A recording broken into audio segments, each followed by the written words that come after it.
ہر شخص سکون چاہتا ہے، اطمینان قلب چاہتا ہے، قلبی تسلی و تشفی چاہتا ہے، inner bliss, tranquility, peace of mind, peace of heart, true serenity. ہر شخص اسی کا متلاشی ہے، اسی کا متمنی ہے. اب جس سے بھی سوال کریں گے، آپ کام کرتے ہیں، محنت کرتے ہیں، جد و جہد کرتے ہیں، ہر حوالے سے کوشش کرتے ہیں، کیوں کرتے ہیں؟ تو ہر شخص کا یہی جواب ہوگا کہ میں خوشی چاہتا ہوں. ہر شخص خوش رہنا چاہتا ہے، خوشگوار اور خوشحال زندگی گزارنا چاہتا ہے. دیکھیے، ایک تاجر پورا دن محنت کرتا ہے اپنی تجارت کو، اپنی بزنس کو، اپنے کاروبار کو پھیلانے کے لیے اور زیادہ سے زیادہ نفع کمانے کے لیے اپنی تمام تر توانائیاں اور صلاحیتیں صرف کرتا ہے. تو اس سے پوچھے تو کیا چاہتا ہے؟ ڈیپ ڈاؤن اپنے دل سے بتا کہ تیری خواہش کیا ہے، تیری تمنا کیا ہے، تیری آرزو کیا ہے، تیرا ہدف کیا ہے، تیرا موٹیو اور منتہا نظر کیا ہے. حقیقتاً تو کس چیز کا متلاشی ہے؟ وہ بھی کہے گا خوشی چاہتا ہوں. ایک مزدور جو پورا دن صبح سے شام تک پسینے میں شرابور ہو کر محنت و مزدوری کرتا ہے، اس سے بھی پوچھا جائے تو کیا چاہتا ہے؟ وہ بھی خوشی چاہتا ہے، وہ بھی ایک خوشحال زندگی گزارنا چاہتا ہے. ہر چند کے مختلف لوگ مختلف چیزوں میں خوشیاں تلاش کرتے ہیں. ہر شخص کی اپنی فکر ہے، اپنا نظریہ ہے. اگر کوئی شخص بیمار ہے تو اسے بیماری کی وجہ سے ہمیشہ پریشانی لاحق رہتی ہے، پریشان رہتا ہے بیماری کی وجہ سے. وہ چاہتا ہے کہ بیماری دور ہو جائے، پریشانی دور ہو جائے گی، پریشانی دور ہو جائے گی تو خوشحالی مل جائے گی. اسی طرح اسٹوڈنٹس ہیں، انہیں ہمیشہ امتحانات میں ناکامی کا خدشہ رہتا ہے، خوف رہتا ہے کہ ناکام ہو گئے تو ناکامی پریشانی میں مبتلا کر دے گی. تو وہ چاہتے ہیں کامیابی مل جائے، تو وہ کامیابی میں خوشیاں تلاش کر رہے ہوتے ہیں. اینڈ اسی طرح جن والدین کے اولاد نافرمان ہے، وہ چاہتے ہیں کہ اولاد فرما بردار ہو جائے، وہ اولاد کی فرما برداری میں خوشیوں کے متلاشی ہیں، خوشیوں کے متمنی ہیں. اسی طرح اگر کچھ لوگ گھریلو ناچاکیوں اور اختلافات کا شکار ہیں تو وہ چاہتے ہیں کہ یہ تنازعات و اختلافات ختم ہو جائے تو ہمیں خوشیاں مل جائیں گی. اسی طرح کسی کا محبوب اس سے جدا ہو گیا ہے، کوئی پیارا جدا ہو گیا ہے تو وہ اس جدائی کو اپنی خوشیوں کا قاتل سمجھتا ہے. وہ چاہتا ہے کہ جدائی ختم ہو جائے، محبوب مل جائے، پریشانی ختم ہو جائے گی، سکون مل جائے گا، خوشیاں مل جائیں گی. کسی کے دشمن ہیں، دشمن کا خوف لاحق ہے، وہ دشمن پر برتری حاصل کرنا چاہتا ہے کہ کسی طرح دشمن پر برتری حاصل ہو جائے گی تو خوشی مل جائے گی. یعنی ہر شخص خوشی تلاش کرتا ہے. البتہ خوشی جس میں تلاش کی جا رہی ہے وہ وسائل اور اسباب اور ذرائع مختلف ہو سکتے ہیں، لیکن الٹیمیٹ گول، منتہا و نظر، ہدف سب کا ایک ہی ہے کہ خوشی مل جائے. یعنی انسان خوشی کا متلاشی ہے، خوشی چاہتا ہے. اب یہ خوشی چاہتا کون ہے؟ انسان چاہتا ہے نا خوشی. تو سوال یہ پیدا ہوتا ہے انسان ہے کیا؟ انسان کی تعریف کیا ہے؟ تو یاد رکھیے، انسان دو چیزوں کا مجموعہ ہے. ایک انسان کا جسم ہے اور ایک انسان کی روح ہے. اور حقیقی خوشی انسان کو اس وقت ملتی ہے جب انسان اپنے جسم کے تقاضے بھی پورے کر رہا ہوتا ہے اور روح کے تقاضے بھی پورے کر رہا ہوتا ہے. اگر آپ چاہتے ہیں نا کہ خوشی مل جائے، خوشی کہاں ملے گی، کیسے ملے گی، تو یہ جاننا ہمارے لیے ضروری ہے کہ خوشی حاصل کون کرے گا؟ خوشی انسان حاصل کرے گا نا.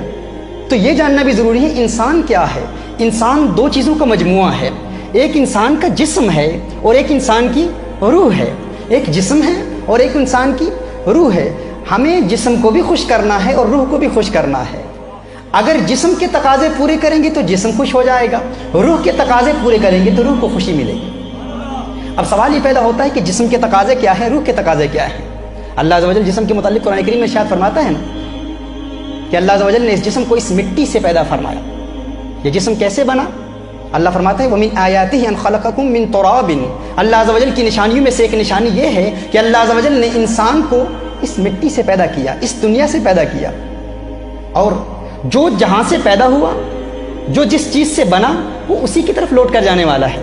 انسان اس دنیا کی مٹی سے معرض وجود میں آیا تو وہ انسان اسی دنیا کی مٹی میں ہی لوٹ کر جائے گا. قرآن میں خالق کائنات فرماتا ہے مِنْهَا خَلَقْنَاكُمْ وَفِيهَا نُعِيدُكُمْ، کہ ہم نے اسی سے تمہیں پیدا کیا اور اسی کی جانب تمہیں لوٹائیں گے. یعنی جو جہاں سے آیا ہے وہیں لوٹ کر جائے گا.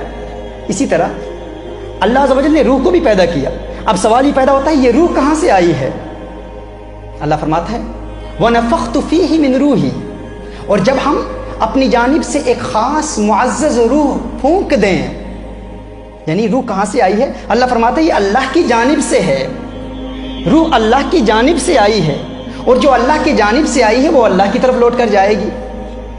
اِنَّا لِلَّهِ وَإِنَّا إِلَيْهِ راجعون. قرآن کریم میں ہے نا الَّذِينَ إِذَا أَصَابَتْهُم مُّصِيبَةٌ قَالُوا إِنَّا لِلَّهِ وَإِنَّا إِلَيْهِ راجعون. وہ کیا کہتے ہیں کہ ہم اللہ کے لیے ہیں اور اللہ کی جانب ہی لوٹ کر جانے والے ہیں، یعنی جو جہاں سے آیا ہے وہیں لوٹ کر جائے گا۔ جسم دنیا سے آیا ہے تو جسم اسی دنیا کی مٹی میں لوٹ کر جائے گا، روح اللہ کی جانب سے آئی ہے اور اللہ کی جانب لوٹ کر جائے گی۔ اب دیکھیے، جو جہاں سے آیا ہے وہیں لوٹ کر جائے گا اور اس کی غذا بھی وہیں سے آتی ہے۔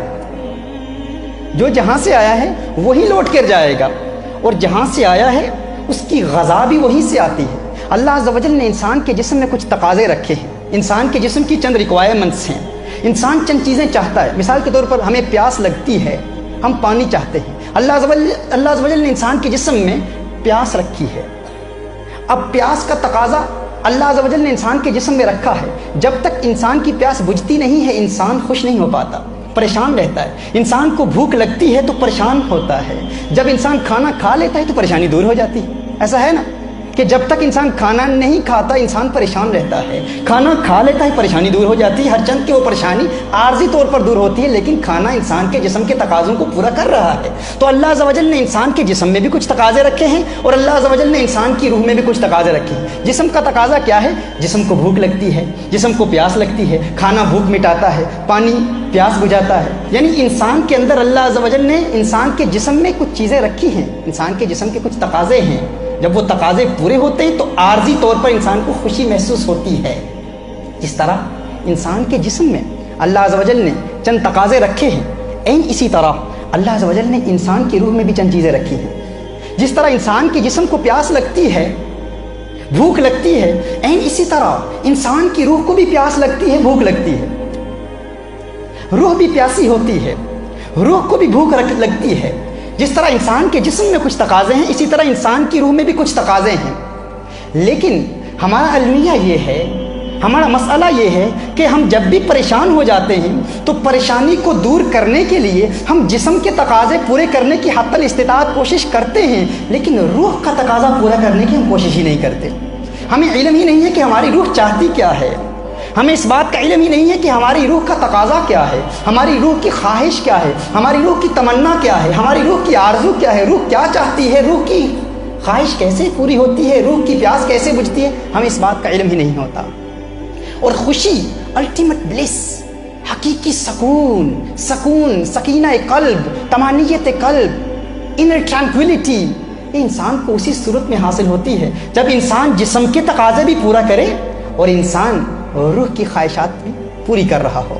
روح کی پیاس کیسے بجھتی ہے؟ فرمایا وما ارسلناک الا رحمت للعالمین، محبوب ہم نے نہیں بھیجا آپ کو مگر تمام جہانوں کے لیے رحمت بنا کر، یہی وہ رحمت للعالمین ہے، ان سے پیار ہو جائے روح کو سکون مل جاتا ہے۔